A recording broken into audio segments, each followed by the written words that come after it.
You're listening to the Comic Crusaders Podcast. I am your host, Al Mega, CEO of Comic Crusaders and Undercover Capes. In this show, I'm sitting down with creators from all walks of life to talk about inspiration, process, the lessons they've learned, and a whole lot more.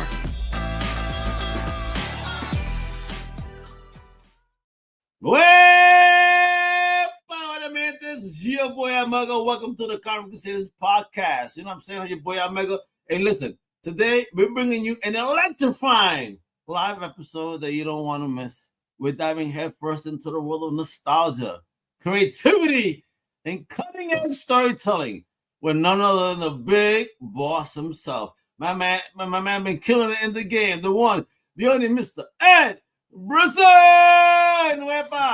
Hey, how's it going, man? I'm excited, bro. You bringing some nostalgia back to the game from when I was a kiddo. So we're gonna talk all about this and your journey and all. Cause damn, you are tying. You've been touching stuff. So let's go back in the journey for those that don't know. And if you don't know, shame on you.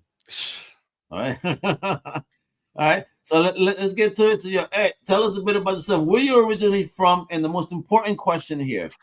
What was the first thing in fandom overall that you ever fell in love with? I'm originally from Oshawa, Ontario, which is a town just outside of Toronto, about an hour. The little space of Canada, okay, right? I'm from Canada, yeah, and I've lived all over Canada. So I was in Toronto until I was a teenager. Then I was out in Vancouver for 20 plus years, and now I'm on the other coast. So I'm in Halifax, where I've been for 7 years now. Canadian all around. And first thing that I fell in love with, I think, I don't know, it's a tie, because I remember really liking, there's a comic series called Captain Canuck that came out in the 70s and early 80s. Big fan of that. And I think the first comic I was really into as a kid was Peter Porker, the Spectacular Spider-Ham. That was I didn't get half the puns in it. I didn't get half the jokes because I hadn't read a ton of Spider-Man when I was that young. But that was one of the first things to sort of hook me into comics. Okay, all right. So as a kid, what age were you, and how did you even find this book? Man, I don't know how old I was. I want to say 7 or 8. There's a couple different ways that I came across comics. I feel like there's a generation of kids who discovered comics because they were sick and in the hospital all the time. Yeah. That was me. I was in the hospital a few times as a youngster. I had some complications on it. I was born with a hole in my lung, which was fixed, but then later on there were some other complications health-wise that was sort of related to that. So I was in the hospital a few times when I was 8, 9. Started about 6, 7, 8. And people would just drop off comic books all the time. I would read the hell out of those. But I think when I really got into collecting was my mom's a big reader. So she used to bring us to a used bookstore every Saturday. And she'd just plunk us on the floor. We had $2 to spend. And that's when the 10-cent bins were still a thing. Yeah. 10 cents. Talking about the good old days, darn it. So I'd load up on 20 comics and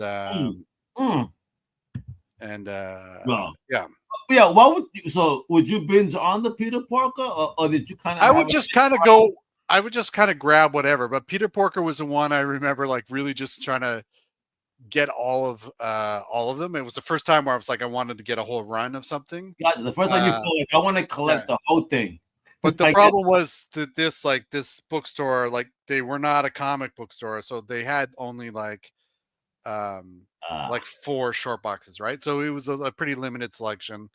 And I remember getting into, I think I had some early Captain Americas. I got a lot of the Marvel Universe. They had a ton of those, and it was through Marvel Universe. Before I was reading a lot of the comics, I was reading a lot of the Marvel universes and reading about the different characters. And so I would, books, man. Bro, I love those. I'm trying to still finish my run. I'm trying to get them in a certain condition, because I just love them so much. And back in the day, you remember, how did you read them? Did you get them as the comic? Did you ever see the binder edition? No, I got them as a comics as they came out, or like they'd probably been out for a while because they were in the Yeah. used bookstore. So I had just the single issues, and I didn't have a complete run, so I had like bits of it. And that, like, the first thing I remember from that was becoming obsessed with trying to track down. There's like 3 issues of Captain America where is it the Scourge shows up and just Oh, kills like my a bunch of bad dudes. dude. Dude, I'm effing 5. Yes, Yeah. that's my gen of Captain America. That's how I got involved with Cap. When I saw that Scourge, yeah, killing all the villains, like yo, like doing his thing. I love that story. I have the whole run, everything. That's Goonwall, dude. I mean, fuck, bro, boss. So yeah, that was what really got me into it. And then I would just pick things up like just randomly. We'd go on road trips, and I just like load up on stuff from the corner store. And for years, for the first like I think 3 years, I read comics. I was just buying them wherever I could get them. I would buy them at yard sales. I was trying to stretch out my allowance as much as I could as a kid, so I would never buy new off the shelf with my own money. I would do it with my parents' money if I was with them at the store, but I would go to like yard sales and stuff and just get like tattered like books with like the covers hanging off and all that sort of nonsense. Saying we had the flea market, but and I wish I kept them, man. I didn't keep these, but there was always an old dude that would come out selling gold key Disney comics. Yeah, I had a bunch of those. You know what they were nowadays? No, you don't want to. I'm really bad for shedding my comic collection every few years, so I don't like hanging on to a ton of stuff. Yeah, me. I'm at that point now. I have just my trades here, and that's about it. All right. So, how did this all inspire you then getting creative and getting into that creative journey that you've been on? Started out, I wanted to be a comic book artist. Like, I love reading comics. I would get sort of, as a kid, I would get dragged along. My mom, she was a nurse, but she would do, so my parents split when I was young, and so she was a single mom, and she was a nurse during the day, and she would do life insurance evaluation. What are they called? Like, she would basically, if you wanted life insurance, she'd come out and do a consult and do the exam or whatever. And you're talking about, yeah, okay. So there was a lot of me sitting in the car if she couldn't find a sitter, and so I would have a sketchbook and I would just draw all the time. And so I fell in love with drawing, and I wanted to become a comic book artist. And so that's where I kind of started. I went to fine arts after high school with the goal of becoming a comic book artist. They were not very supportive of it. I apologize. My dogs are about to go off right now. No, wait. When you say they, who's they? Family or the school? No, my dog. There we go. They're out of here. Okay. So yeah, no, I wanted the they being both, actually. Like my parents, they'll kill me if they ever see anything like see this, but they'll deny it. But when I had wanted to become a comic book artist, I remember both of them just being super not maybe try something else, maybe do something else instead. My mom was really pushing me towards animation. She somewhere had found a statistic that like only 3% of people who want to become comic artists somehow became comic artists. She started Googling all night. I'm gonna save my son. This is pre-Google, so I have no idea where she got these statistics. Oh my God, you're still looking at microfiche in the library. Yeah. But she's like 92% of people who try going into animation get work. And so she was trying to push me towards that. My dad was trying to push me towards a million other things. But my mom wanted me to be an accountant. I'm like, hell fucking no. But same with the school. Like, I went through fine arts. They were not super supportive there. Although we had one instructor in fine arts, or professor in fine arts, who was like, not part of, but he hung around with a lot of the San Francisco underground scene from like the 60s. So like with like Crumb and okay. Okay. Was the Spanish Rodriguez. A lot of those guys from that era, and so he was really into comics, but into more the underground stuff, not into like the superhero thing or anything like that. Yeah. And he was supportive. He was cool. But yeah, no, I just spent a long time drawing. I self-published like mini comics and zines and web comics and stuff for that I wrote and I drew, I lettered, I colored, I did everything for like about 15 years. And I at one point, it was my birthday and I realized that I was frustrated with drawing. Like I liked the idea of becoming a comic book artist. I obviously Yeah. hadn't had any sort of professional success as a comic book artist. I had a few like things published here and there, but nothing, nothing big. Um, but I realized that I enjoyed writing a lot more. And I originally only started writing because I didn't know any writers. I just needed, it's pre-internet, so I needed stuff to draw. And if I was going to draw anything, I needed to write it. But then over time, I kind of fell in love with writing Nice. over art. And I think, I got frustrated with how slow I was with art. And I felt like I was just kind of like I was just bursting with story ideas that I wanted to get at, and I needed to move faster, and I couldn't do that when I was drawing. So switching to writing and then working with other artists it just felt sort of like my happy place. It's the thing that I like doing. I really enjoy working with artists more than I do drawing myself. So let me ask you here. What was the first piece of writing that you ever completed, and how did it shape your approach to storytelling? So I'll say there's a couple different things. Like the very first thing I published was back in the 90s, and it was this really terrible sort of Spawn derivative of Spawn type story about a hitman sent to hell who sent back to wage a war for Satan. I was 18 or whatever when I did it, and it was kind of like, I don't know, it was whatever.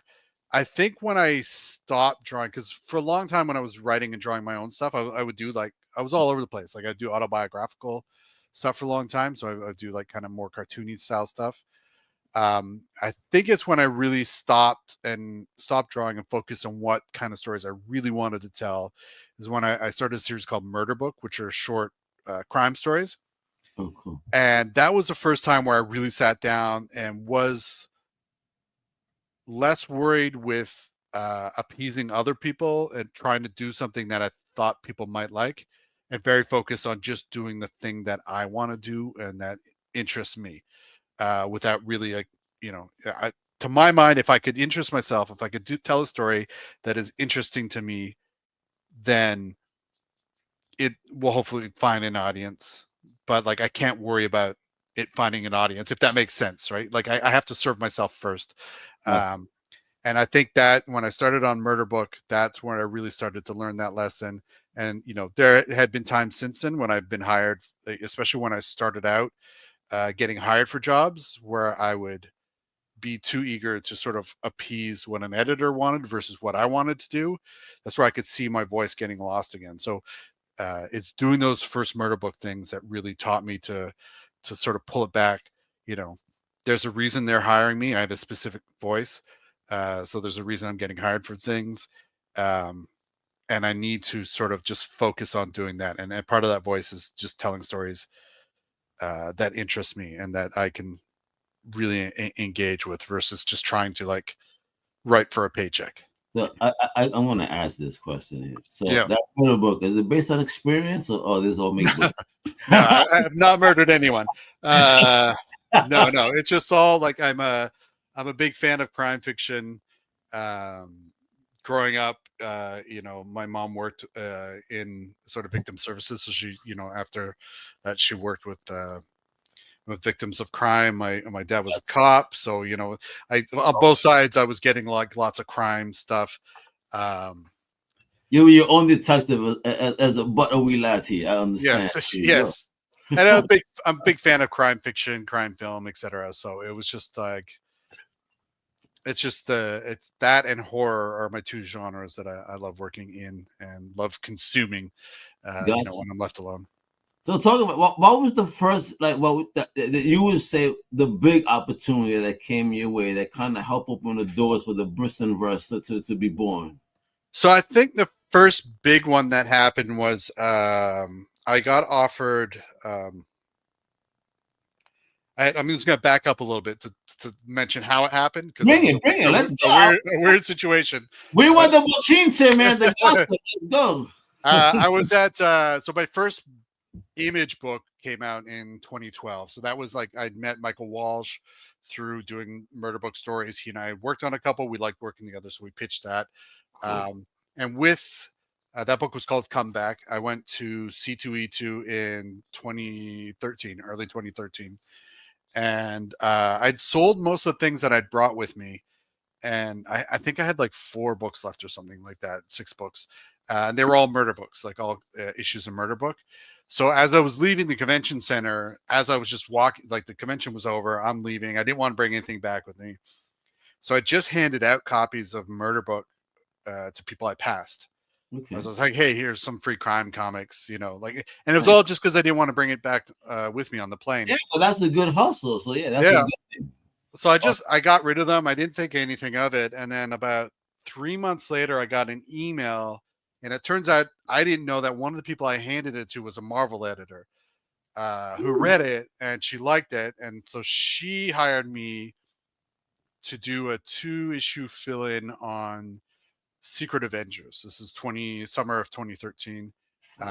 Nick Spencer was writing the series, but he had taken a couple issues off, so I was filling in. So that was my first thing. That was, I wouldn't say that's some of my best work, but that was, for me, it was an incredible learning experience for, that thing I was talking about earlier, to make sure that like I'm not losing myself sort of trying to tell like a Marvel story, like I'm there trying to tell an Ed Brisson story. Yeah, the Brisson verse, baby. Yeah. And so I did that, and that was 2013, and nice. I didn't work again for Marvel until 2015, I think, and I did a 10-page MODOK story in the Secret Wars thing, and then again it was like a year before I worked for them again. And that was when I got hired to write Bullseye for Marvel. It was a 5-issue miniseries, and that one it's a really interesting thing because I'd had 2 chances and I kind of felt like I'd screwed them up a bit, and I wanted to make sure I really hit with this Bullseye thing. And there was a mandate I was given that there was one thing that we had to do in the book.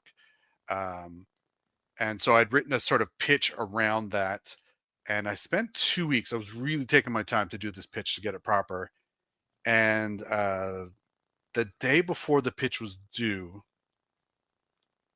another book that had come out from Marvel basically answered the thing that I was supposed to be doing in my Bullseye miniseries. So I don't know. It's just like a miscommunication somewhere. So that thing was already being dealt with, and it was like a fairly large thing, so I couldn't do it in my book as well because it had been done elsewhere. So I stayed up all night rewriting a brand new pitch because this thing was like, it was the center of the story. So when I pulled it out, everything else fell apart. So I wrote a brand new story, and I was ready to send it in, but I was, my friend Michael Walsh was online, and he and I chat fairly frequently, and I sent it to him. I'm like, I need a second set of eyes on this because I haven't slept in like 36 hours and I don't even know if this is good. Does this even make sense? Yeah. And he read it, and this is one thing I like about surrounding myself with like people who aren't just going to blow smoke up your ass, people who are going to tell you the truth. He read it and he's like, look, this is like a good Marvel story, but this doesn't feel like you. It doesn't feel like anything you'd write. And so I was like, well, fuck. And so like I tossed that. It was soulless. It had no Brisson. Yeah. And so I tossed that one out, and then I ended up writing another outline in like, so this was like 9 o'clock in the morning. I'm on the West Coast, so New York's already been going for 3 hours, right? Yes, we're good. So I have like 5 hours before they close for the day to like write a brand new pitch and get it in, which I did. And that's the pitch that ended up becoming the Oh, bullseye thing. oh, And I feel like if you go back and read that bullseye, it's called the Colombian Connection. That's very much just me doing my thing and not kind of worrying about anything else. And I really like that series. I think it was it was my first series at Marvel, the 5-issue mini, and I think it was a good like sort of calling card for like this is the kind of shit I do. This is what I want to do. Michael was 100% right that the previous pitch was not like a me story. It was man. it was Thank just God for kind of good like friends, man. Good friends, yeah. baby. Fuck yeah, bro. Bet. So, so that's the one I think that sort of broke me. That started getting me more work. I got Iron Fist out of that. Oof, nice. I got Old So Man these Logan. wanted, was there any particular character or series that you wrote thus far that you really, really wanted and you got, or you still waiting kind of for your dream? So I think Bullseye for me is like I'm a big fan of Bullseye, so that one's very exciting. I like doing sort of villain stories. This is the way, baby. Yeah, Iron Fist was another, like Iron Fist was one that I was pretty excited when they offered it to me. At first, I thought they had said Iron Man, and I'm not like I appreciate Iron Man and stuff, but he's not my guy, right? That's not your dude. Like, yeah, Yeah, me neither. I appreciate everything Iron Man is, but that's not my dude either. but Iron Fist was a big one for me. My dad taught karate when I was growing up, and we used to watch a lot of kung fu movies, the old Shaw Brothers stuff. Oh, So, no, bro. Oh, man, we from the same generation. Oh, bro, I love this. Fuck yeah, bro. Oh, so get peace. to put a lot of that in Iron Fist. Old Man Logan. Look, I'm Canadian. It's just like my patriotic duty to write Logan. Yeah, bro. Uh, I think there, I never got like a proper sort of crack at Spider-Man, which would be a fun, maybe one day. Speedball is like my character that Oh, legendary. Yeah, yeah, bro. that I love, and I keep trying to push for a Speedball series one day. In the 90s, he was the man, yo. That Well, was the guy that people fell in love with, you know what I mean? that's the thing, right? Like, if you're of a certain age, you remember when Marvel was really pushing him and they sold him as like the next Spider-Man, Yeah. and he was supposed to be Marvel's next big hero. And obviously didn't amount to that. And Sadly, he is I a cool character. yeah, he's a lot of fun, and he's been through some shit over the years. So he's a character I would love to have a crack at some point. Bet. Obviously there's Batman on the other side of the street. I've written a bit of Batman here and there, but a proper run would be amazing. And Green Arrow is another character that I like a lot that I have not. I'm more like a street Green Arrow. Yeah. I'm more like street level guys. Yeah, I would love to see you on the Green Arrow. Fuck yeah, bro. Bro, well, all right. So you know what? We got a little bit into about nostalgia going back and the show brothers. So let's get back into this now. There's this new series dropping from Dynamite, baby. Right here. Listen, you guys can go to your comic shop now. Make sure you put this on your pull list because you get your copy on the 29th of this month in January 2025, baby. All right. From Dynamite Entertainment. So check out their website, get all these deets. I'm gonna show you some covers in a minute. But talk to me first about SilverHawks. Like, were you a fan of this OG? Did they show this up there in Canada? Was it still called SilverHawks? I thought yeah, it was called SilverHawks. You changed names. I'm like, what the hell are you talking about? No, we're not changing names. SilverHawks. I watched it growing up. I was a latchkey kid who'd come home and I would sit down in front of the TV and it was like Transformers, G.I. Joe, Thunderhawks, Thundercats, SilverHawks, Yeah, bro, Ed, talk about that, right? Everybody talks about Saturday morning cartoons, but no one really talks about after school cartoons. Shit. After school was great, man. It was such good stuff. And so, yeah, I'd come home. I would watch all that sort of stuff. I was a big SilverHawks fan. I had, I love both Thundercats and SilverHawks, but I had more of the SilverHawks toys. Okay. I don't know if they were just cheaper or something or why I had them, but I just like I had more of them. And I don't know. I always really like the premise. It's one of those things that I think it never caught on the same way that Thundercats did. Yeah. It's been like 39 years since Silverhawks was on the air. They had the Marvel comic that ran for 7 issues, but there's been nothing since. There's been nothing for Silverhawks for almost 4 decades. 4 decades, yo, man, yo, big Tommy, Right. that World Comics, yo, Kingsville, check out that dope comic book. That's my big homie right there. Yeah, bro. So Silver.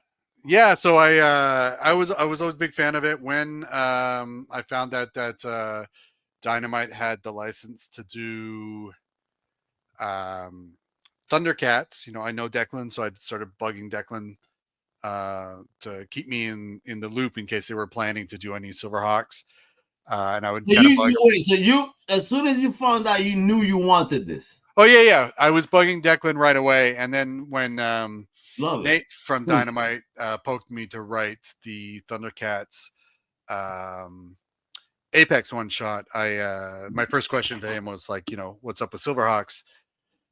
You guys doing that, and can I write it? And so I think I just like harassed them enough that they let me do the book. And yeah, so Ed is bullying us. We have to give it to him. exactly. I love it. I mean, hey, let's get into these colors, man. This is dropping again, folks. Let me put this back up right here, man. It's dropping on the 29th of January. I mean, look at these covers, man. Talk to me, man. So when you were presented with this, again, you wanted to do it. They said, all right, Ed, you're getting the shot. Uh-huh. Where did your head go? I mean, where's your mind? Is it a continuation of the cartoon, or is it different? Like, what are we doing here? So it's a little bit of, we're doing a little bit of what they did in the cartoon, but going on, taking it in different directions. So we start the same way that the cartoon did, where Monstar's broken out of prison. He's, causing havoc all across the galaxy. Silverhawks have to take him down. But in the cartoon, more or less, the Silverhawks, like in the first episode, they get a 10-second introduction. Here are the people who are going to become Silverhawks. Now they're Silverhawks. Now they're out fighting Monstar. So for us, we're taking it back a bit. So we start there. But it's been this sort of time of relative peace in the galaxy. Monstar's been locked up for like 100 years. And during that time, everything's been kind of chill. There hasn't been sort of the need for like a Silverhawks like program. So when he breaks out and starts a sort of this reign of terror with his crime cartel, that's when we need to launch a new Silverhawks program to take him down. So we start by slowly introducing the characters. We don't start with like at the gate. We don't have the Silverhawks team formed. They're going to slowly come together so that we can spend a little bit of time with each of the characters. We can get to know who they are before they become a Silverhawk. We could see how Monstar or his like gang of cronies have impacted their lives, and why they would want to join up with this program to try and take Monstar down. We've got Stargazer, who's sort of the lead, as he was in the cartoon. He's the one putting together the team. And that's homie right here on the cover, right? So on the cover there, I think that's Steelheart and Steelwill there. Stargazer is a guy. He's a bald dude, and he's not on any of the covers here. No. He's the guy he's the guy on the other end of the mic, right? He's the sort of chief. He's almost not quite like Charlie and Charlie's Angels, because we see him, but he's the guy who runs things from Hawkhaven. Oh, like the Wildcats guy, the little short guy. Remember? Yeah. Similar. And so like, but it sort of talked about a bit in the cartoon that there was, Silverhawks before these Silverhawks. And so we're going to get into that a bit as well, to show that the original Silverhawks that came before the Silverhawks you all know and love. Really? And they're the ones who first put Monstar behind bars, 100 years ago. So how much liberty do you have with that now? Because now you're really building a mythology behind Silverhawks. So far it's been good. Nobody's put any blockers in my way. I think I was pretty clear coming into it, the kind of stuff I wanted to do. Nate, the editor, was definitely on board for it.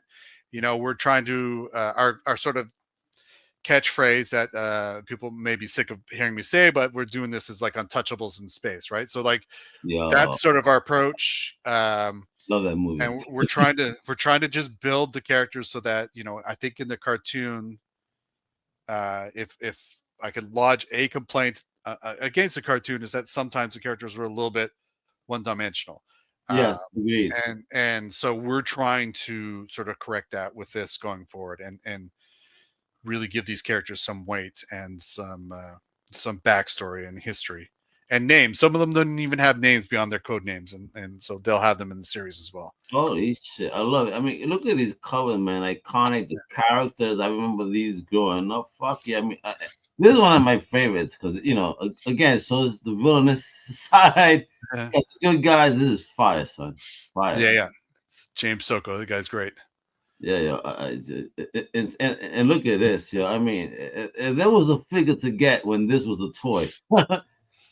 You know, it's funny because I think he's one of the few figures I didn't have.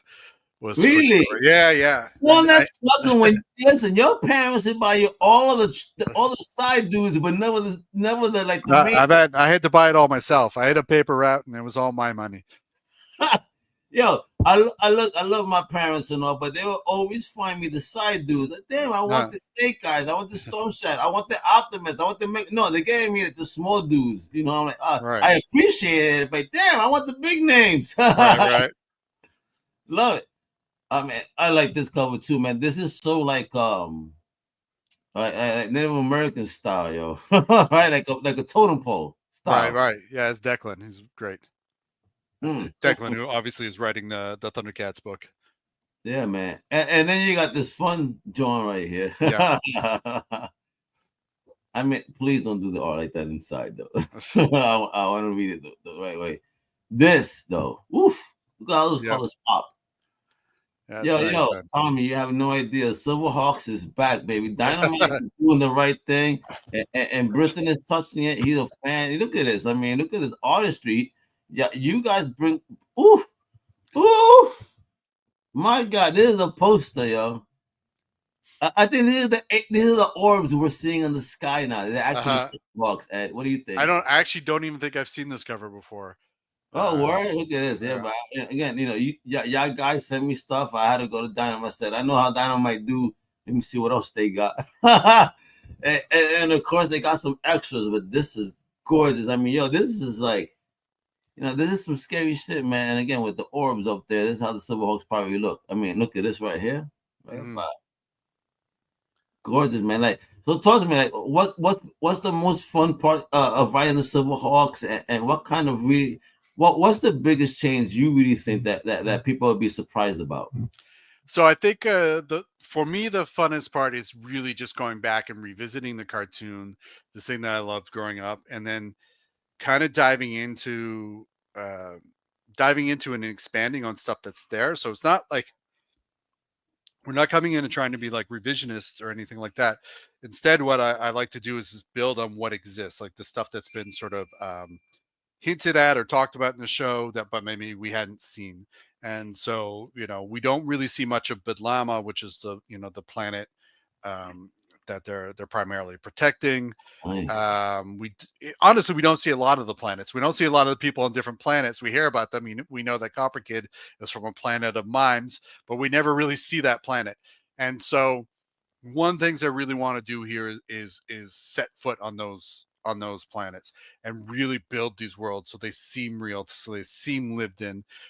They have a culture and a vibe and a personality. It's not just set dressing. There's real life teaming on these planets. So there's things happening there. So that's been one of the more exciting things, is to really sort of expand upon stuff that exists, but just world building, man.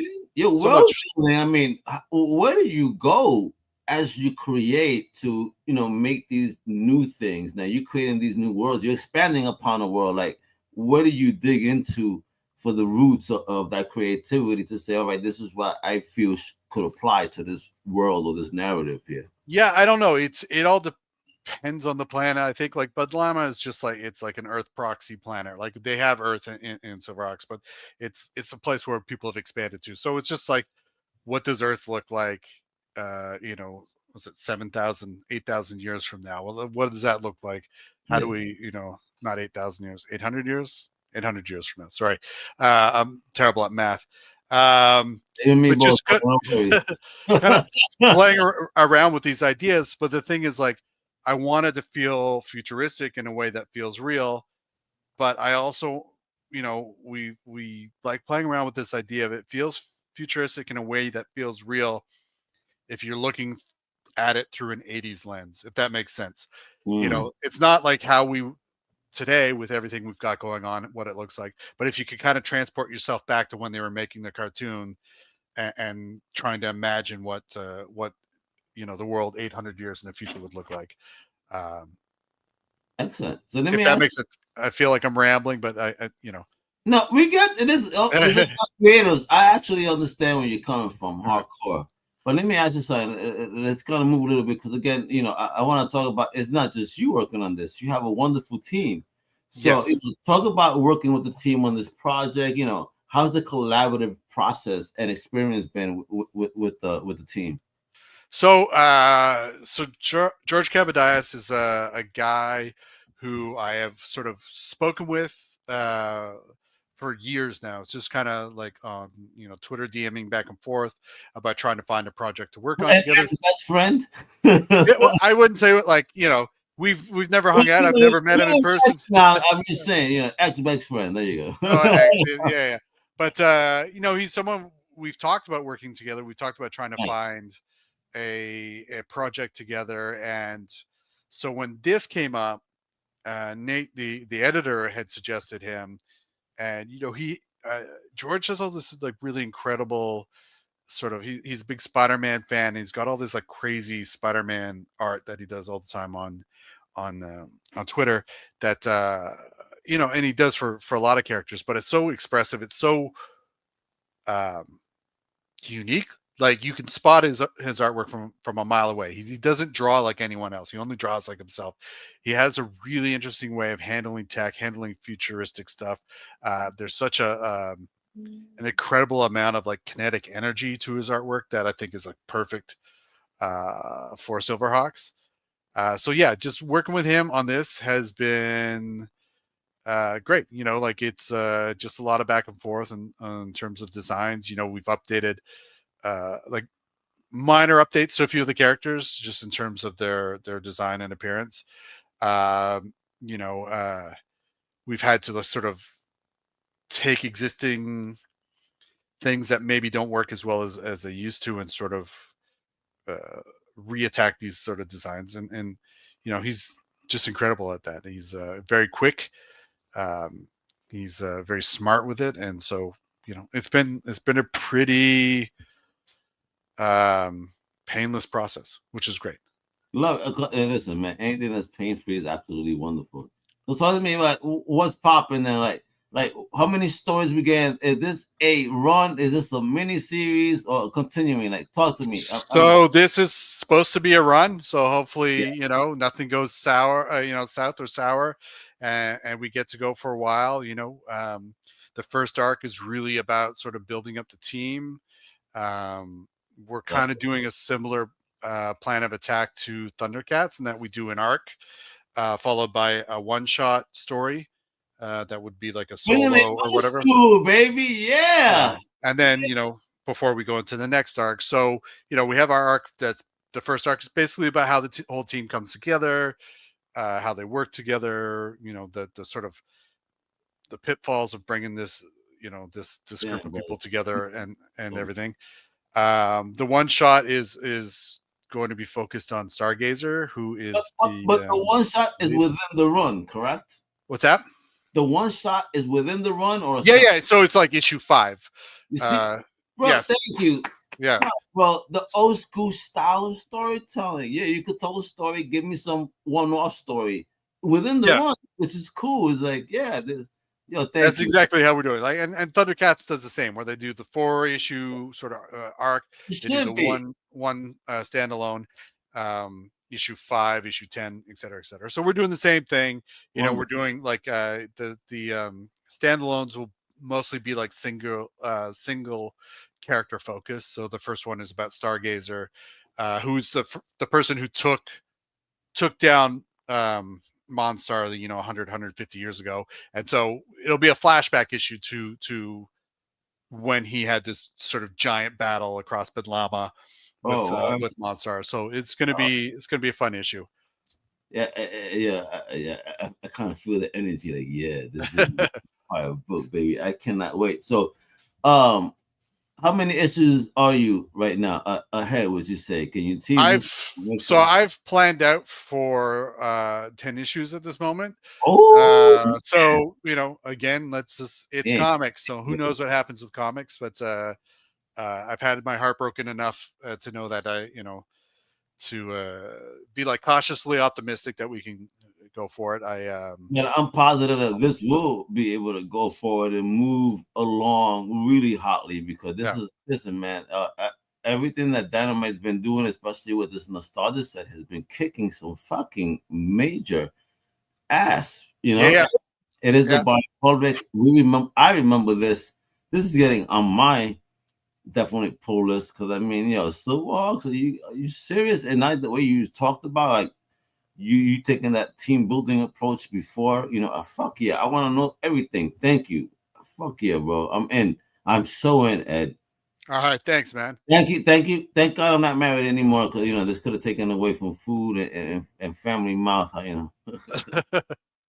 You a problem maker. So, are we doing any conventions? What's the plans, for this year in 2025? Where can we see you next? Get a signed copy, shake it, say hello, smoke a blunt or something. What's going on? Right now, I don't have any. I have one planned. I think that's not announced. That's in August of this year. I won't know really until March.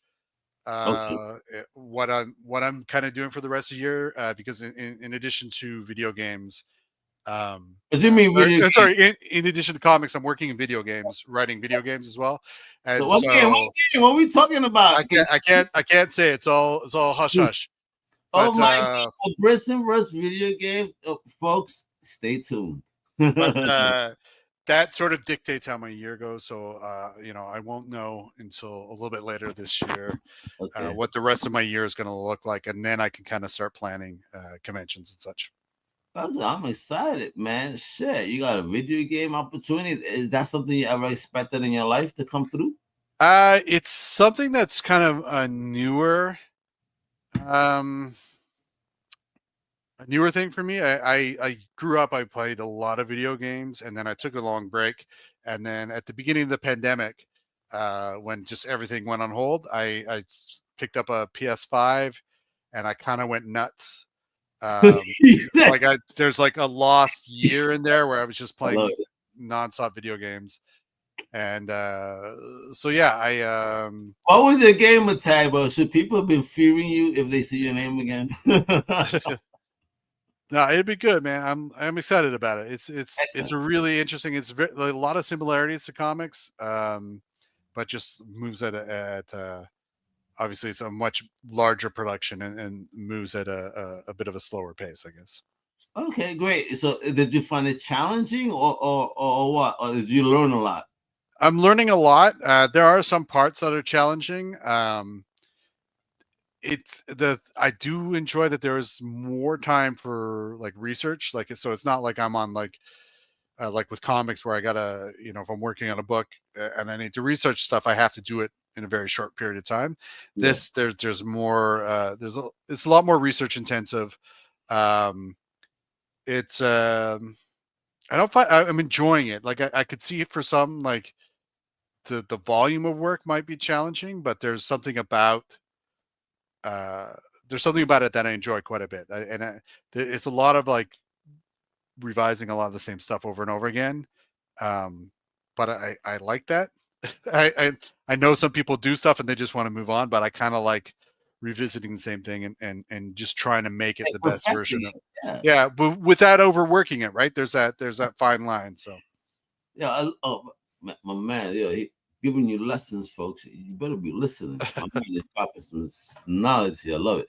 All right, so homie, I love it, folks. Again, I'm gonna drop this again. This is the first thing you gotta do. Go to your local comic shop. It's dropping the 29th of January. Put this on your pull list. Don't just get issue 1.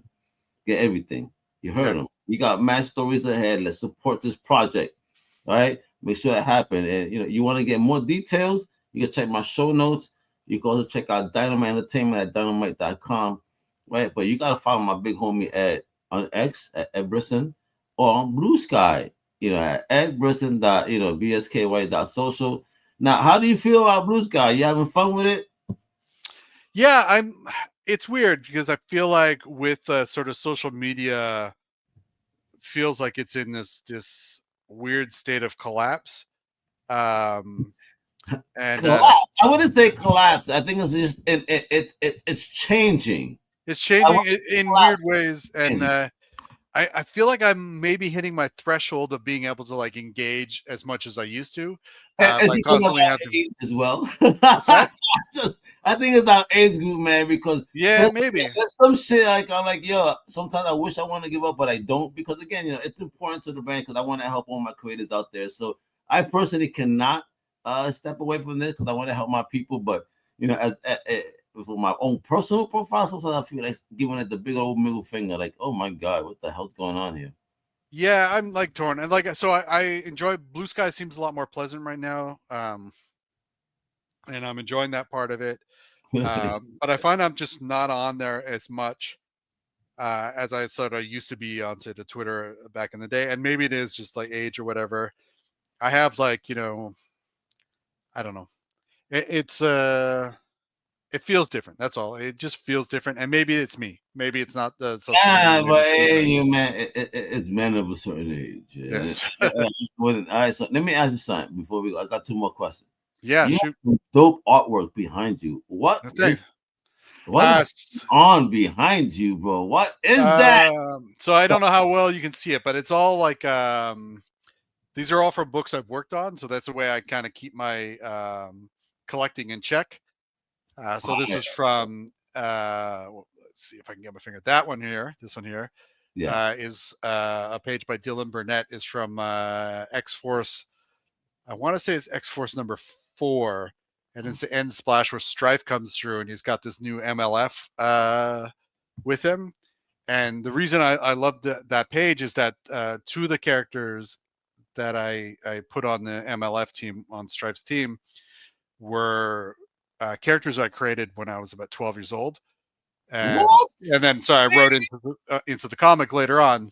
So there's a character called Triptych and another one called Conduit. Those are 2 characters I created when I was younger. This here, the light shining on it. So I don't know how well you can see it, but this is the first page to my Iron Fist run. So it's by Mike Perkins.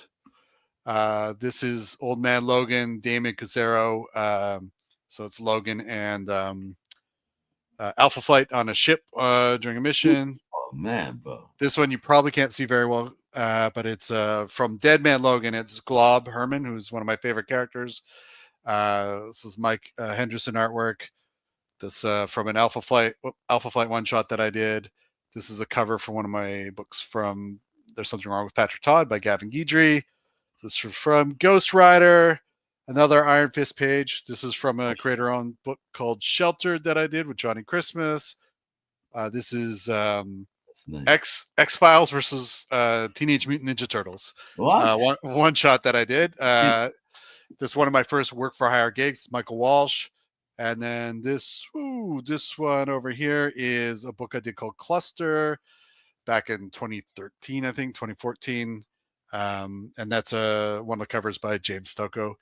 I have a few things here that you are sort of off camera, but I try and pick up when I'm working on a book. I try and pick up a page from it and have it, man. Beautiful wall. I love yourself. Yeah, because I hear you on the comic book boxes. It's time. Listen, my boy though, he scares me. He's become the omnibus king. My name is Hans. I call his room Hans and Noble. Nice. Listen, you know how many, dude? I told him whatever day you decide to move, I want you to remember this. My back hurts.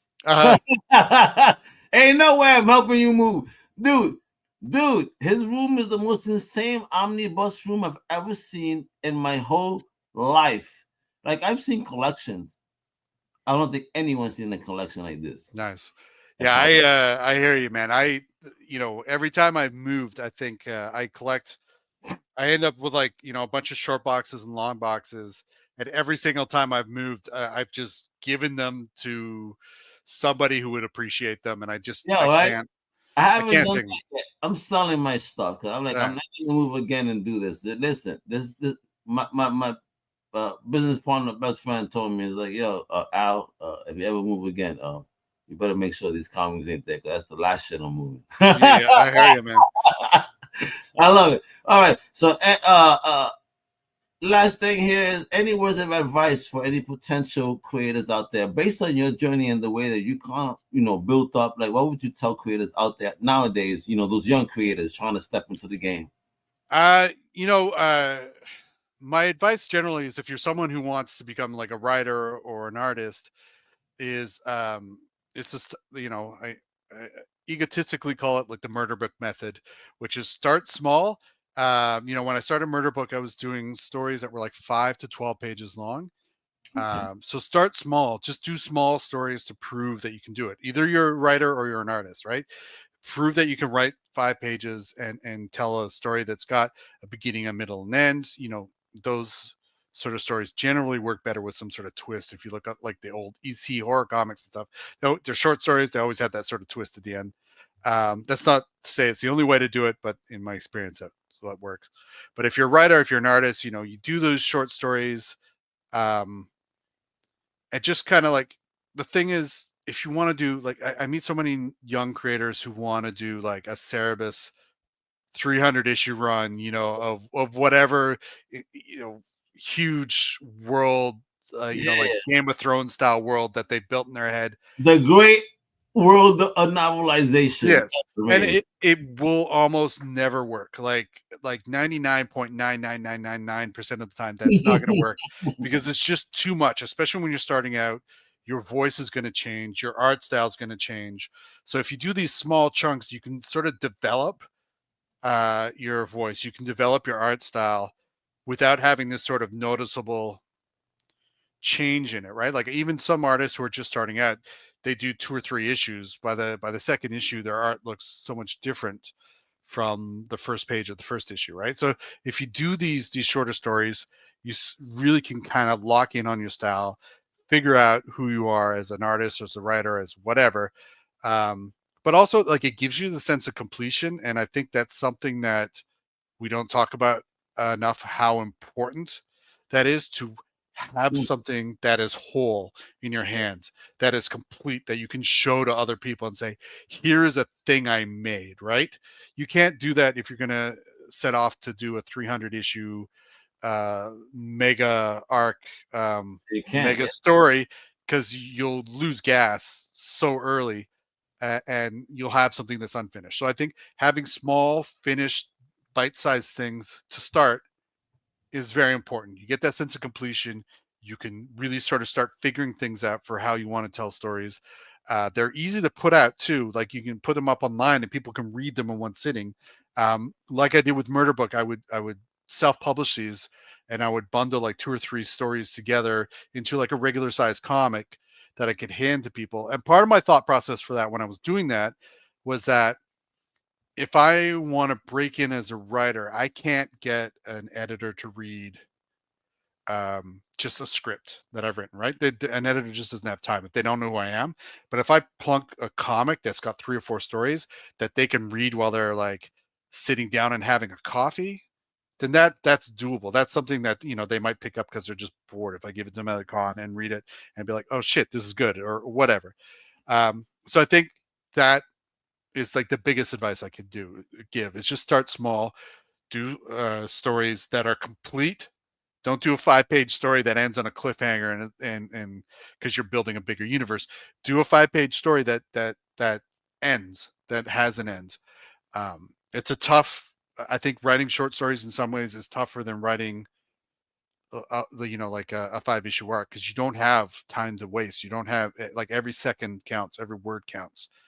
Um, so yeah, that's my big advice is to do that. Try and self-publish them, put them up online.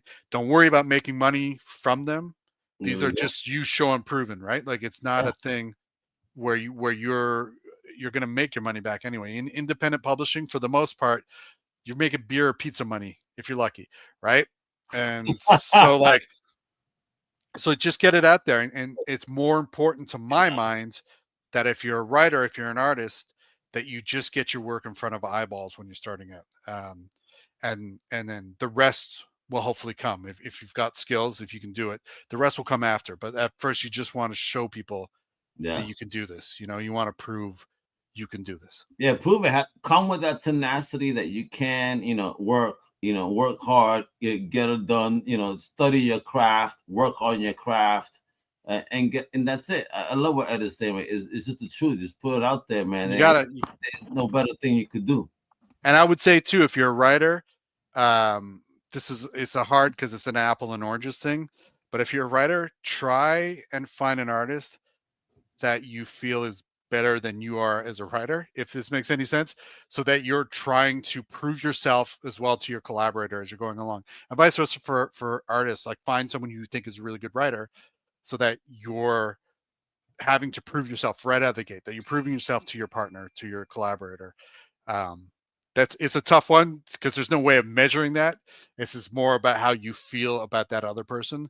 But I find that there are sometimes people will do this and they will just settle for the person who's most readily available. And I think that you need to find somebody that you feel is a good fit, not just someone, not just a warm body who can do the job, but somebody who you think is a good fit, who is going to make you look good and you can help make them look good. On the same creative wavelength, if you will. Absolutely. That creative algorithm, and I love that. Yeah, Ed, man, you preaching that knowledge, that real talk, and I appreciate that. I appreciate you. Thank you for taking some time to sit down with me, talk about your processes, but also that SilverHawks, man, because again, you saw them covers, son. I mean, let me add this to the stage, everything all in one place. So you can follow Ed again on Twitter, Ed Brisson. Bruce Scott is not Twitter, is X. I'm sorry, don't get mad at me. Bruce BSKY.social, Dynamite Entertainment. Check them out, because that's the pro show right there. They're bringing back so many iconic stuff. And SilverHawks, I'm very happy here. A lot of people are excited. Dynamite.com, check them out. Get your copy the 29th. Add it right now to your pull list. You know what I mean? You can follow me everywhere as well, in the Almega or DV Almega or at Comic Crusaders for real. But man, thank you for your time. You're the man. I can't wait to read this run. You rock, mi gente. Get her done. You know what it is. All right, Almega. Ed Brisson verse is about to take over the Dynamite Comics universe, baby. You better get ready. SilverHawks. Huepa! Thank you for listening to the Comic Crusaders Podcast. If you like the content, please subscribe and turn on notifications. Also, please visit comiccrusaders.com and our extended podcast family over at undercovercapes.com. And also, make sure to download the Comic Crusaders app on the Google Play Store today.